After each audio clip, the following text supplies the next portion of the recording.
Graça e paz, irmãos.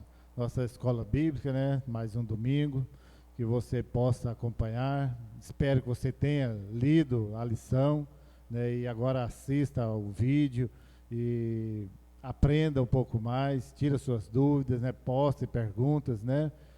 Ou seja, né? E não esqueça de postar lá se você fez a sua leitura, ou se não, a sua tarefa, dá o ok lá, o sim, e assista o vídeo, né? Hoje nós temos a convidada, né, que participar conosco, né, a irmã Suzana, professora da Escola Bíblica também. A graça e a paz a todos. Sim, um privilégio, né, pastor, estar aqui com vocês participando em mais uma lição da nossa EBD. Muito bem, né, o microfone da Suzana parece estar meio baixo, né, mas vamos lá. Hoje, né, nós estamos no capítulo 4, né, da parte 1. E eu particularmente gostei muito, tem umas partes aí que eu vou dar uma ênfase, né, maior, espero que tenha dado conta de pegar ali a ideia, né, que vocês possam acompanhar. E o título diz o seguinte: apostasia dissimulada, ou seja, que a apostasia, a dissimulação é aquilo, a falsidade, a mentira, né, o engano, né, como os falsos mestres se introduzem furtivamente na igreja. Ou seja, né, o título já deixa lógico, claro, que é falso, ou seja, que é mentira, que, né, não é um mestre, né, verdadeiro, não é a pessoa que vai te orientar, né, e estamos aí com muitos aí nas mídias aí, ou mesmo em muitas igrejas, né, tentando se passar por verdadeiros líderes religiosos, mas uma intenção secundária que não seja o evangelho de Jesus Cristo, nem as almas que estão perdidas, que precisam de Jesus Cristo. Muito bem, né, então vamos aí, né, o nosso texto está em Judas 4, pois certos indivíduos se introduzem com dissimulação, ou seja, com mentira, com engano, com falsidade, que elas se introduzem dentro das igrejas, no meio, diríamos assim, no meio evangélico, por se dizer, né? Vamos lá, né? Na página 111, apostasia dissimulada, como os falsos mestres se introduzem furtivamente na igreja, né? É o nosso título. E preste bastante atenção nesse título, que vai, para você entender, você tem que entender o título, porque senão fica lá fora do contexto, fica perdido, né? O primeiro ponto, está na página também 111, você não pode reconhecer necessariamente um falso mestre pela sua aparência. Afinal de contas, todo falso líder religioso é, entre aspas, religioso por definição. Ou seja, todo falso mestre, ele tem aquela aparência, né, de religioso, vai religiosamente, né, isso não é, né, nenhum trava-língua, ele vai à igreja, participa, né, melhor do que muitos outros, né, de todas as programações, dos cultos, está ali, ou a aparência dele, você dá nota 10 para ele na aparência, né? Às vezes um crente verdadeiro, um líder verdadeiro, talvez meio tosco, meio assim, né, às vezes não demonstra tanto. Agora o falso, ele precisa dessa, até porque o interior dele é mentiroso, a essência dele é mentirosa, então ele precisa da aparência para se convencer, ou para convencer as pessoas à sua volta, né? Por isso que a Bíblia nos deixa bem claro, que Deus não julga segundo a aparência, mas Ele julga segundo o coração, e dentro do coração, o Deus que conhece o nosso coração sabe, né, verdadeiramente quem é quem está mentindo, quem está sendo dissimulado. Então, ou seja, né, o falso, ele precisa ter essa roupagem, essa aparência, né, aquela pessoa bem arrumadinha, Bíblia debaixo do braço, né, aquela coisa assim, né, não nada contra quem anda bem arrumadinho, né, até uma forma de ser, mas aqueles que vivem só da aparência. Sim, pastor. Eu ri quando o senhor falou, né, aqueles que andam bem arrumadinho, porque tempos atrás as pessoas eram identificadas, a sua religião era identificada pela forma dos seus trajes, né? A forma, você anda com a Bíblia embaixo do braço. Então, assim, aquele ali é um irmão, aquele ali é um crente. Hoje, não. Pelo contrário, né, pastor? Hoje, quando nós vamos olhar ali, o autor coloca o perfil profissional, né, de um falso mestre. Então, quando você vai olhar as características, é muito difícil, né, discernir. Mas nós vamos aprender no decorrer da lição com o pastor aqui como que nós vamos entrar nesse caminho. Mas é difícil. E nada contra quem evangeliza nas praças, nas ruas, né? Eu até admiro, né? Porque talvez não tenha muito esse perfil, mas aqueles que querem só por aparecer, mostrar, né? Tinha uma colega de trabalho quando trabalhava na Goiás que gostava de ser chamada de irmã, né? Aí quando a gente ia encontrar na rua era uma bagaceira, né? Quer dizer, lá tem aquela aparência que lá passava meia hora, de meia hora, estava querendo pôr a mão na cabeça de um e orar, estava tentando convencer a si próprio de que é crente, que é evangélico, tem aquele status, aquele negócio, ou seja, tudo mentira, né? Como eu disse, nada contra quem faz esse trabalho, né? Admiro, né? Volto a repetir, admiro, mas desde que seja verdadeiro, né? Não só por querer aparecer, que toda aquela roupagem, que toda aquela falsidade que ele tem, né? Hoje em dia, não, é lógico que eu não vou negar, né? Se me chegarem, eu confessarei, afirmarei que sou crente, sou pastor, confesso a minha fé, mas também não tenho necessidade de sair contando para todo mundo, né? E isso, né, é meu, né? E a maioria das pessoas são assim, os verdadeiros, não precisa, ela mesma, as atitudes dela vai demonstrar o que ela é. Fica tentando reafirmar a sua religiosidade, né, pastor? Para ver se convence, né? A gente que, para quem já estudou direito, né, sabe lá que a verdade gasta poucas folhas para você defender uma pessoa que está certa. E para quem está errado, vai gastar muitas, né? Vai ter muitas artimanhas para chegar lá para tentar convencer. Sempre o que é mentiroso, o que é falso, gasta mais tempo para tentar convencer as pessoas. E na página 112, né, no ponto 2, imagine que o inimigo da verdade poderia fazer na igreja, se fingisse ser um crente sincero e conquistasse a reputação de mestre respeitável. Então agora você imagina o que ele pode fazer. E infelizmente, muitos hoje conseguem isso. Eles entram para a igreja e fingindo ser a pessoa muito religiosa, e muitos conhecem, né? No decorrer da lição vamos ver também que muitos têm o conhecimento, né? Até a lição passada nós falamos aí, muitos que fazem o curso de teologia, porque para você convencer bem, né? Eu diria, o ditado popular diz que todo bom malandro tem que ser bom de lábia, tem que ter um certo conhecimento, até para ser malandro, para ser falso, você tem que ter um certo conhecimento, às vezes muito conhecimento daquilo, para você conseguir enganar. Como que você vai conseguir, já que, como eu disse, tem que explicar mais, ter mais detalhe, mais coisas, como que vai fazer se não tem um mínimo de conhecimento, de facilidade para manipular as pessoas, as palavras, ser bem articulado, ser um cara inteligente, comunicativo? Esse é o perfil, né? Tanto que hoje não se faz muitos cursos de teologia, faz o coach, né? É a pessoa treinada para liderar, para comandar as pessoas. Como o senhor acabou de falar, o perfil profissional, né, do falso mestre. É interessante que o autor cita sorrisos permanentes. E eu fiquei pensando, o que ele queria dizer com sorrisos permanentes? Aí você imagina, aquele líder, né, um falso mestre, que sempre está sorrindo, você vai falar com ele, ele está sorrindo, você vai contar alguma coisa grave, ele está sorrindo, diante de qualquer situação ele está sorrindo. Uma personalidade dócil. Nossa, muito agradável, né? Aquela pessoa muito agradável, uma pessoa que sabe usar termos bíblicos. Eles estão preparados, pastor. Os falsos mestres não são igual o senhor acabou de falar. Eles são coaches, eles estão preparados para lidar com as pessoas. Aquela pessoa de personalidade dócil que vai acariciar o seu ego, né? Vai te deixar à vontade. Aí está o perigo. E é a pessoa politicamente correta sempre. Ele não vai contestar, ele vai tentar, não vai bater de frente com você. Ele vai te manipular com palavras doces, suaves, bem educado, né? Amável o tempo todo. Dificilmente ele vai te dar uma má resposta, vai falar que você está errado, né? Vai falar que você vai para o inferno, né? Ele não vai usar outros termos, né? Mas com jeito, vai acabar te convencendo, né? A segui-lo, como diz aí, né?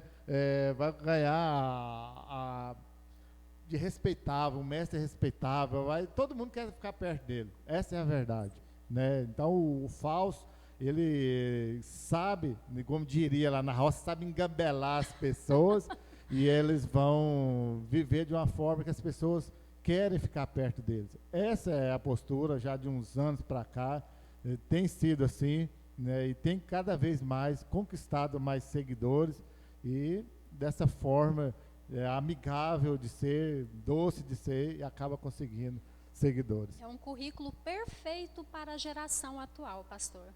Perfeito. Isso, da minha geração, né? A Suzana é um pouco mais nova, né? Mas da minha geração o negócio era bruto, era rude, né?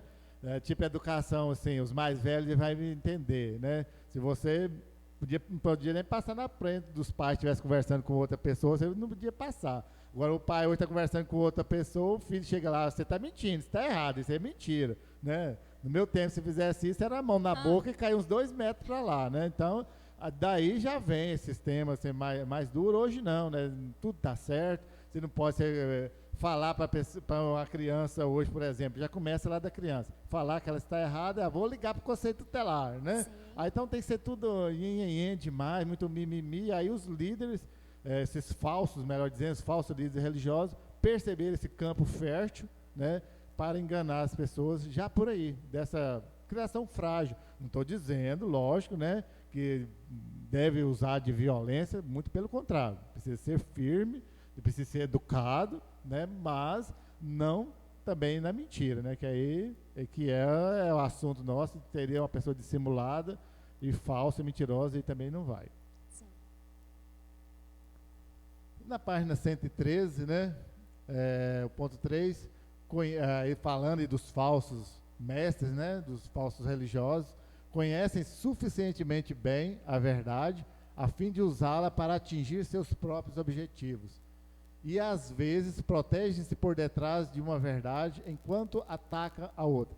Perceba lá, como eu disse, né, eles conhecem suficientemente bem, ou seja, eles não têm como enganar se eles não conhecem. Eles vão ter que estudar, vão ter que se preparar, né? E eles vão numa verdade, eles conhecem o que é a verdade, eles vão então citar vários textos, várias passagens bíblicas, todas aquelas que lhes favorecem para atacar o cerne, a principal, ou seja, eles vão sempre, não que eles vão, não é verdade, mas sempre aquela ideia secundária da Bíblia, não o fato principal, aí sim, esses vão atacar. Né, sabem exatamente como conquistar a confiança e a aceitação do povo de Deus. Ou seja, isso é muito grave, né? Ele sabe o ponto certo, vai distorcer daqui, dali, vai dizer uma coisa parecida, pior do que combater, falar que Jesus Cristo não é Deus, que Jesus Cristo não vê este mundo, você contar isso de forma errada,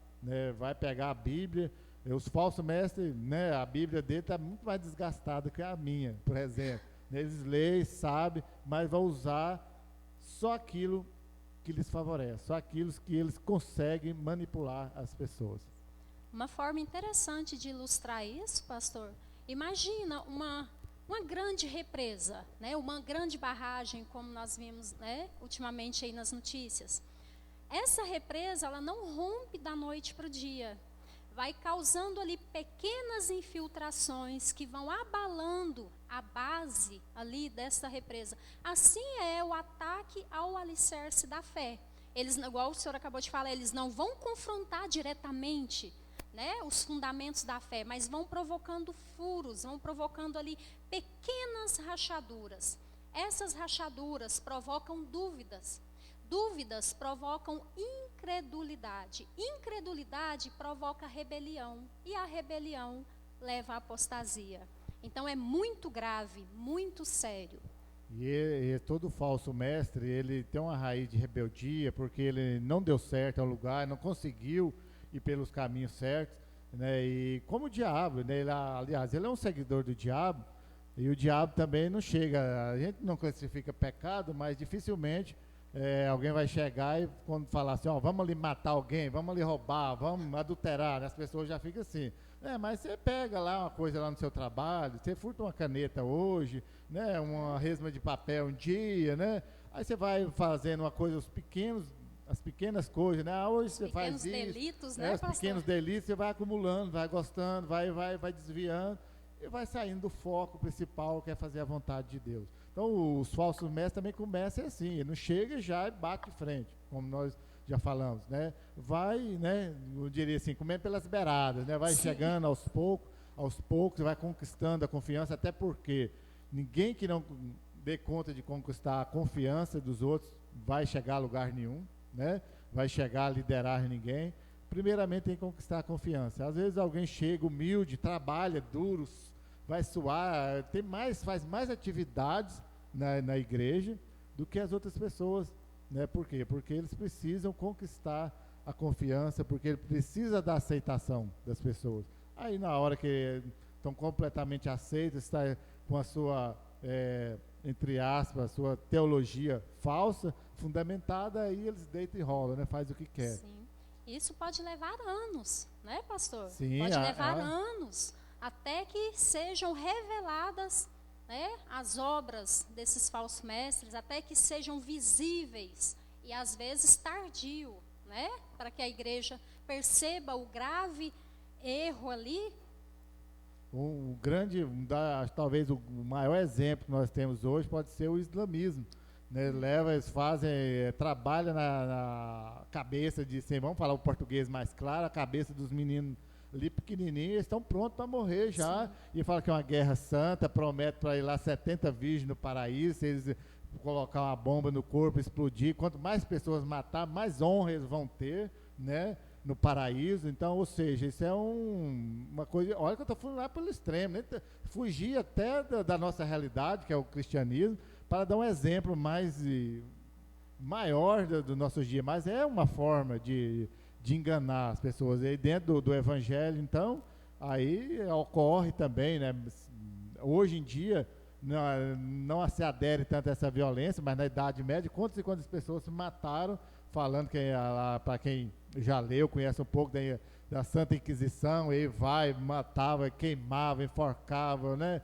Decapitava tudo, as pessoas, em nome, entre aspas, em nome de Deus. Ou seja, nunca foram discípulos de Jesus Cristo. Mas é extremo, pastor, né? O senhor usou o exemplo aí agora, é uma lavagem cerebral que leva à morte espiritual. É tão extremo, tão trágico, ou pior do que o exemplo, né?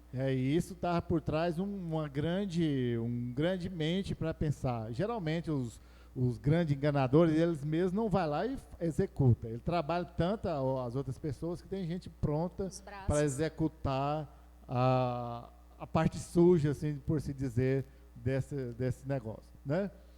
E na página 114, Judas, portanto, falava a respeito de pessoas de dentro da igreja.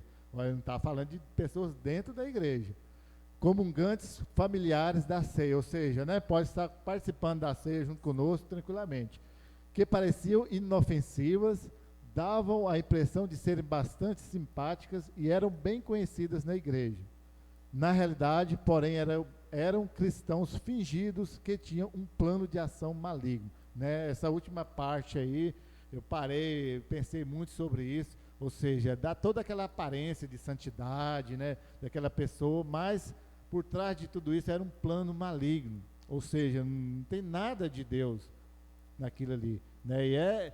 E às vezes, quando ainda tinha menos conhecimento, eu achava que a pessoa fazia, ela própria estava enganada. Não, mas tem muitos que elas sabem o que está fazendo, faz parte de um projeto maligno mesmo para destruir, combatendo a verdade, está guerreando contra a verdade, né? Sei que tem alguns soldados lá, né, na linha de batalha que estão sendo escravizados, estão sendo manipulados, mas lá em cima, no topo, os que estão pensando realmente, eles conhecem, eles trabalham realmente num plano maligno para destruir a igreja, para fazer o maior dano possível à igreja de Jesus Cristo. E eles sabem o que está fazendo, são satanistas realmente, né, que sabem o que está fazendo, o plano maligno mesmo, para bagunçar o máximo possível com a igreja. Pastor, eu estava lendo um artigo essa semana e eu achei interessante a ideia do autor. Por exemplo, a figura que é usada na Bíblia, Jesus inclusive usou essa figura para representar essas pessoas, ele chama de lobos em pele de cordeiro, né? Mas na nossa geração atual, o lobo, ele parece ser uma figura muito agressiva, né? Igual o senhor falou, na geração de hoje, comparado com as gerações anteriores, é diferente. Ele usa a figura ali da sanguessuga. Aí ele vai falar da sanguessuga ali, ele fala biologia ali da sanguessuga, existem mais de 600 espécies. Aí eu fiquei pensando, nossa, e quantos tipos, né, de falsos mestres, cada um se adaptando assim a cada tipo de pessoa, a cada gosto, a cada formato. A sanguessuga, ela possui dentes que cortam a carne do animal ou da vítima, e ao mesmo tempo ela injeta, né, um anestésico e também o anticoagulante. Aí eu fiquei visualizando aquilo e falei, meu Deus, é a figura perfeita para os falsos mestres nos dias de hoje. Esse animal, ele age dessa forma para que a sua vítima não perceba a sua presença. Não é diferente nos dias de hoje. Os falsos mestres, eles querem sugar o rebanho, né? A Bíblia usa a palavra, né, comer a lã das ovelhas, né? Encher o próprio bucho, o próprio estômago. Não se preocupam com a obra de Deus, pelo contrário, querem destruir, mas enquanto eles trabalham para destruir, eles estão se alimentando. A sanguessuga, da mesma forma, está se alimentando, injetando ali o anticoagulante de forma que a hemorragia não pare e, ao mesmo tempo, injetando anestésico para que a vítima não perceba. Achei um exemplo assim bem real para o dia de hoje e me deixou bem alerta e fiquei imaginando, pastor, o estrago que é na obra de Deus, se não for percebido a tempo.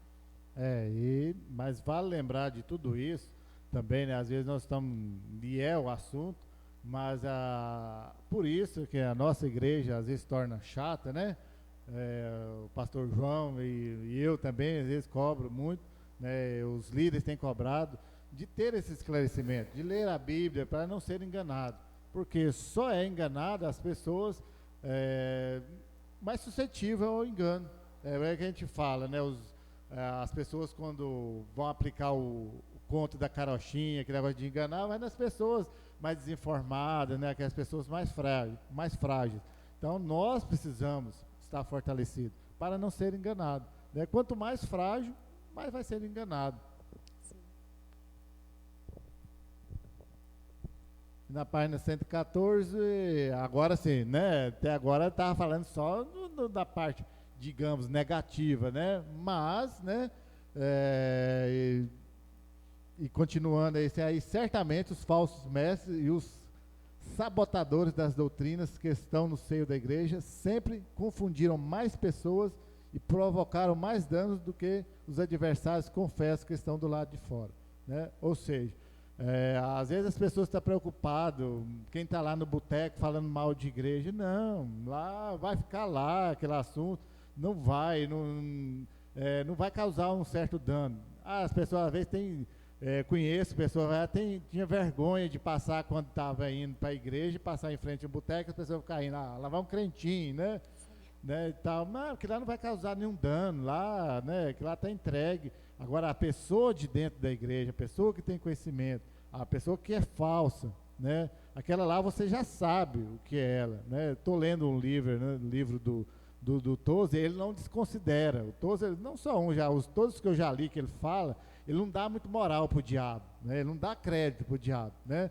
Aí eu fiquei imaginando, fazendo uma paralelo com esse livro, estão falando a mesma língua, quer dizer, ou seja, os grandes pensadores, grandes teólogos, eles não dão muita ênfase ao diabo, eles dão sempre ênfase a Jesus Cristo. Aí eu fiquei pensando, mas será porque é que eles conhecem mais intimidade com Jesus Cristo, né? Então eles vão falar. Agora os falsos mestres, eles dão muita ênfase ao demônio, ao diabo, vai na televisão, vocês vê lá, fica lá meia hora lá conversando com o demônio.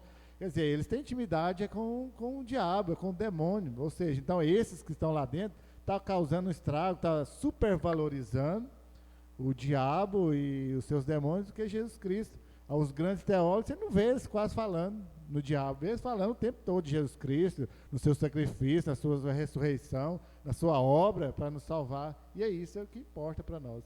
Sim, basta a gente imaginar aqui, qual o culto que vai ter mais audiência, vamos dizer assim? Um culto onde vai ser ensinado as Escrituras?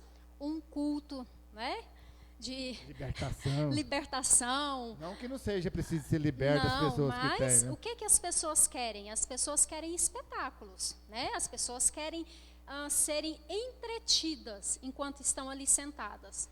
E com isso, né, eles estão lá dentro da igreja, arrebanhando multidões de pessoas, levando eles para essa falsa doutrina, por esse, né, evangelho distorcido, porque lá eles vão falar, né, da Bíblia, que é verdadeira, mas só que num contexto diferente do que deveria ser pregado. Ou seja, agora a pessoa que está lá no boteco, enchendo a cara, xingando e falando, ele não vai causar um estrago tão grande, ele não vai afetar as pessoas que estão na igreja. Agora, os falsos mestres, aqueles que estão lá dentro da igreja, aí sim, porque eles podem distorcer, né? Pior do que a mentira é uma verdade distorcida, ou uma meia-verdade. Então, é muito pior, é um estrago muito maior. E eu costumo, quando uma das primeiras coisas que eu aprendi, pior do que eu não saber nada, eu aprender de forma errada. Porque você tem que desconstruir aquele ensinamento para ensinar novamente. Dá mais trabalho, leva mais tempo. Lembrei de uma situação, pastor Adelso. Eu ouvi algumas pessoas, já deve ter alguns meses atrás, parece que o Brasil estava abrindo, né, suas fronteiras para refugiados muçulmanos. E aí essas pessoas falaram assim, meu Deus, isso indica o fim da liberdade cristã no Brasil, o fim das nossas igrejas, preocupadas, né, com ameaças exteriores, e não estão se dando conta com as ameaças que já estão lá dentro da igreja, né, como diz ali, se identificando com o próprio povo cristão, mas que são terroristas espirituais. Eles estão fazendo o primeiro trabalho, né? Sim. Trabalho mais difícil, que é Sim. desconstruir o próprio Jesus Cristo na vida delas, para os outros vierem já está mais fácil. Exatamente. Então, só preparando o terreno para os outros virem já encontrar as pessoas fragilizadas.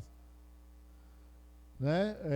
Agora sim, né? O Senhor glorificado elogia reiteradamente aqueles que permaneceram vigilantes e removeram os falsos mestres de seu meio, né? Lá em Apocalipse capítulo 2, verso 2, 6 e 9. Então, quando você lê lá, ele vai deixar bem claro, né? Jesus Cristo reiterada vezes elogiando, terá a coroa da glória, aquele que vencer, permanecer até o final.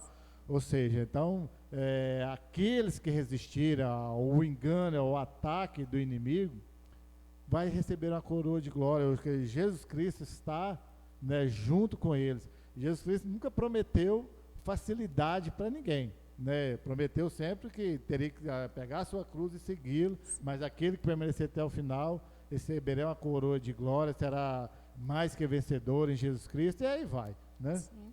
O senhor usou a palavra certíssima, pastor, né? Resistiram, ou seja, eles estavam preparados e combateram esses, né? Como diz, Jesus diz ali, eu conheço as suas obras e vocês foram fiéis à verdade e combateram, né, as obras dos nicolaítas, combateram os falsos mestres, combateram as heresias dentro da igreja. Então, eles estavam habilitados para esse combate. E combater tomar posição, né? Não adianta você pensar, não, mas eu não estou seguindo os falsos mestres, mas no entanto também não está fazendo nada para demonstrar que pertence a Jesus Cristo. Ou seja, o que a Bíblia poderia dizer que talvez você está morno, e todo morno será lançado fora, não serve, né, para Jesus Cristo. Aquele que está em cima do muro, né, eu gostei da vez que eu li um livro, quando dizia lá, né, os que estavam em cima do muro, falou assim, você está preocupado? Aí, não, esses já são meus, estou preocupado com o que está em cima. O muro me pertence. O muro já me pertence, o muro já é do diabo.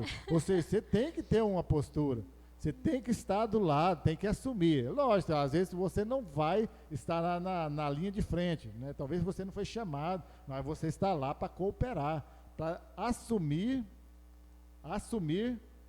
de vez que pertence a Jesus Cristo, porque se você não assumir, você já é do diabo, né? Não é que você talvez vai ser chamado a ser pastor, um líder, um professor, uma coisa, mas alguém vai ter que ouvir que você, né, pertence a Jesus Cristo, né? E aí você receberá, né, elogio de Jesus Cristo.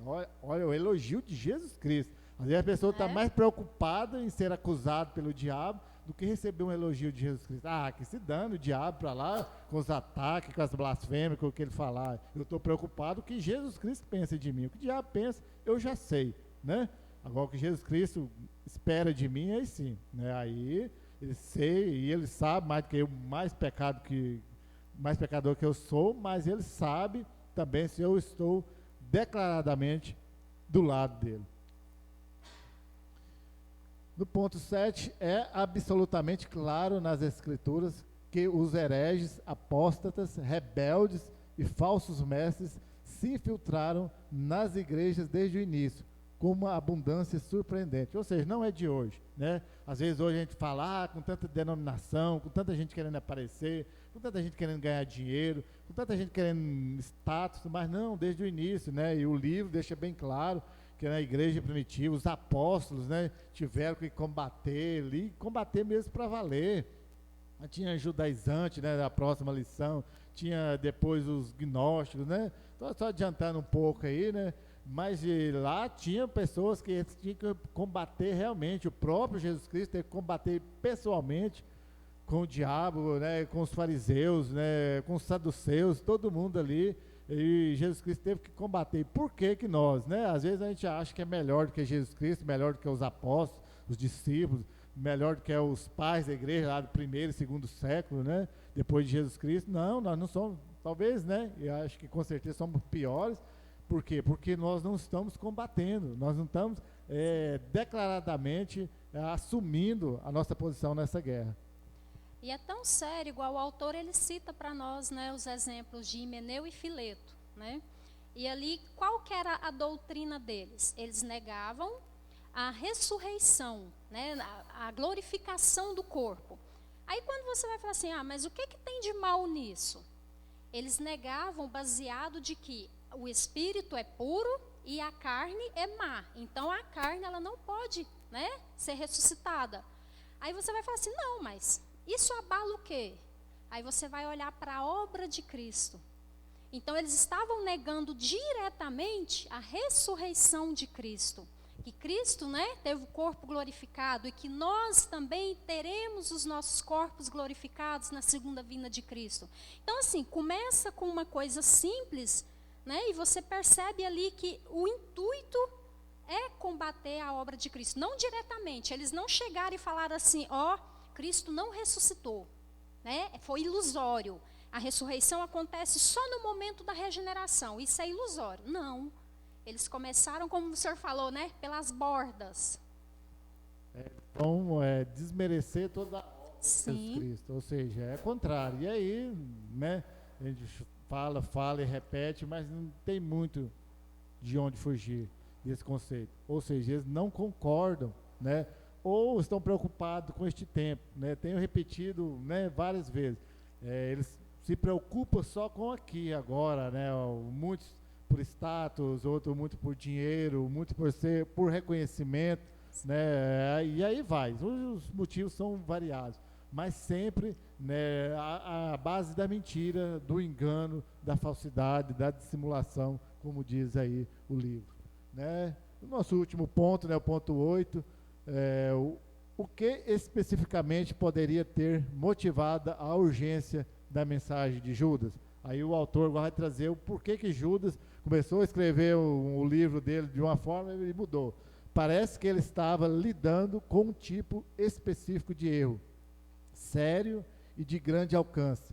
Judas estava reagindo a um ataque planejado que envolvia múltiplos falsos mestres, certos indivíduos que constituíam um perigo real e presente. Ou seja, nos dias de Judas, lá tinha um grupo, já se reuniam, lembra lá quando os falsos mestres, lá os fariseus se reuniam para tentar pegar Jesus Cristo de alguma forma, ou seja, depois disso eles se reuniam, um grupo organizado, tinha, por isso hoje, né, só pegando um gancho aí, chama-se crime organizado isso daí, porque se organizam para realizar determinados atos, para eles se organizavam lá para combater Jesus Cristo. Na verdade, eles estavam combatendo, não eram os discípulos, né, os apóstolos, os falsos hoje, não estão combatendo a nós diretamente. Eles querem combater a Jesus Cristo, porque a verdade é Jesus Cristo, né? Então, todos aqueles que não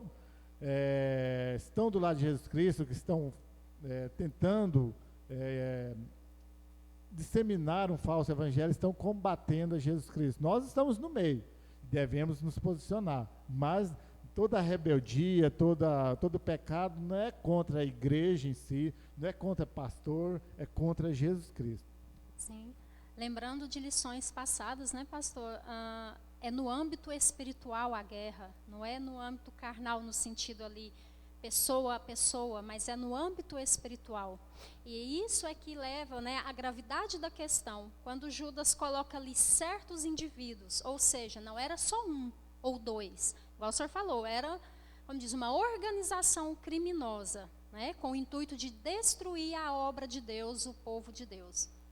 Porque na pessoa mesmo, assim, falando diretamente sobre a pessoa Pedro, Paulo, Judas, João, todos esses grandes nomes aí, todos depois deles, não era contra o indivíduo em si, mas a ideia, o que eles pregavam, a forma como eles viviam, que viviam para Jesus Cristo. Então as pessoas hoje aí que não querem viver no anonimato religioso, não assumem essa guerra, passam despercebidos. Só vai ser atacado, né? Aquele velho ditado, né? A árvore que leva. A Suzana gosta de falar, a árvore que leva pedrada, só a árvore que dá fruto. A árvore que não tem fruto, ninguém vai jogar pedra, não vai dar paulada nela. Ou seja, os discípulos, os apóstolos, eram isso, por causa de Jesus Cristo. Eles foram crucificados, degolados, decapitados, queimados, apedrejados, não por eles, assim, né? Mas por Jesus Cristo. Por amar a Jesus Cristo, que eles passaram por tudo isso. Agora, quantos de nós teremos coragem de fazer isso? Né? De entregar a nossa própria vida para combater a verdade, para estar do lado de Jesus Cristo, né? Muitos não teriam coragem. Aí preferem, né, se recolherem e não assumirem. O senhor me fez lembrar de uma história do livro que eu li, Torturados por Amor a Cristo, de Richard Umbram. Na história, até hoje, lá naquele país, é proibido o evangelho, né? As igrejas, elas foram politizadas. Então, o governo que escolhia o sacerdote, o pastor, que ia ministrar na igreja. E esse autor, né, ele conta que, em um determinado momento, eles estavam reunidos, escondidos, claro. Tinha ali em torno de 30 pessoas no culto. De repente, a porta foi arrombada e entrou 4 soldados, um capitão e mais 3 soldados. E entrou e falou assim: fica aqui só aqueles que disseram que realmente creem em Cristo. O restante está liberado. Ficaram só 5 pessoas. E aí os outros fugiram. Aí eles trancaram as portas. Aí esses 5 pensaram, né? Chegou o momento.